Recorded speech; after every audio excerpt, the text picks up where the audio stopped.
جنگ احد میں جب صحابہ رضوان اللہ تعالی علیہم اجمعین زیادہ شہید ہوئے، کفار کا پلڑا غالب ہوا اور مسلمان کا پلڑا مغلوب ہوا، تو کفار کی جانب سے کسی نے آواز لگایا کہ نبی علیہ الصلوۃ والسلام قتل ہو گئے۔ یہ آواز مدینہ منورہ تک پہنچی۔ مدینہ منورہ میں رونے والی عورتوں نے رونا شروع کر دیا، بلند آواز سے رونے لگی۔ صحابہ پریشان ہوئے۔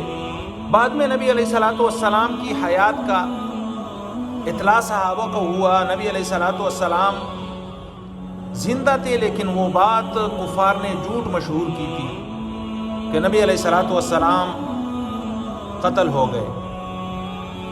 مدینہ منورہ میں ایک عورت تھی، انصاری عورت، پردے میں مدینہ منورہ سے نکلی، احد کی جانب چلنے لگی، اور اس عورت کے 4 رشتہ دار احد کے میدان میں شہید پڑے ہوئے تھے۔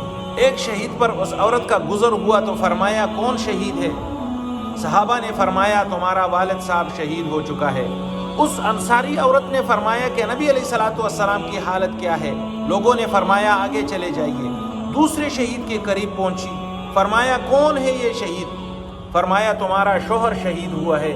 کوئی پرواہ اپنی شوہر کی شہادت کا نہیں کیا۔ فرمایا نبی علیہ الصلوۃ والسلام کی کیا حالت ہے؟ لوگوں نے فرمایا کہ آگے چلیے۔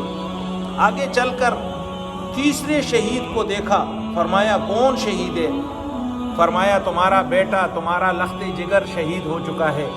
کوئی توجہ اپنی بیٹے کی طرف نہیں کیا۔ فرمایا نبی علیہ الصلوۃ والسلام کی کیا حالت ہے؟ لوگوں نے فرمایا کہ آگے چلیے۔ آگے چل کر پھر چوتھے نمبر پر شہید پر گزر ہوا، فرمایا کون ہے؟ لوگوں نے فرمایا کہ تمہارا بھائی شہید ہو چکا ہے۔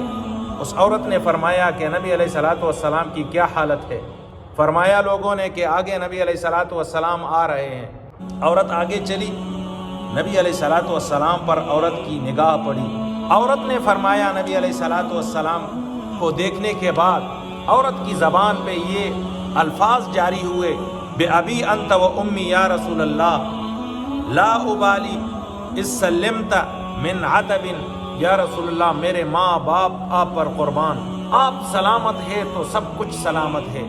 میرے باپ، میرا بیٹا، میرا بھائی، میرا شوہر اگرچہ دنیا سے چلے گئے، احد میں شہید ہو چکے ہیں، ان کی شہادت کا مجھے کوئی پرواہ نہیں، لیکن آپ زندہ ہے، میں اس پر خوش ہوں۔ اتنی محبت نبی علیہ الصلوۃ والسلام کے ساتھ، اس لیے نبی علیہ الصلوۃ والسلام نے بھی فرمایا ہے لا یؤمن احدکم حتی اکون احب الیہ من والدہ وولدہ والناس اجمعین۔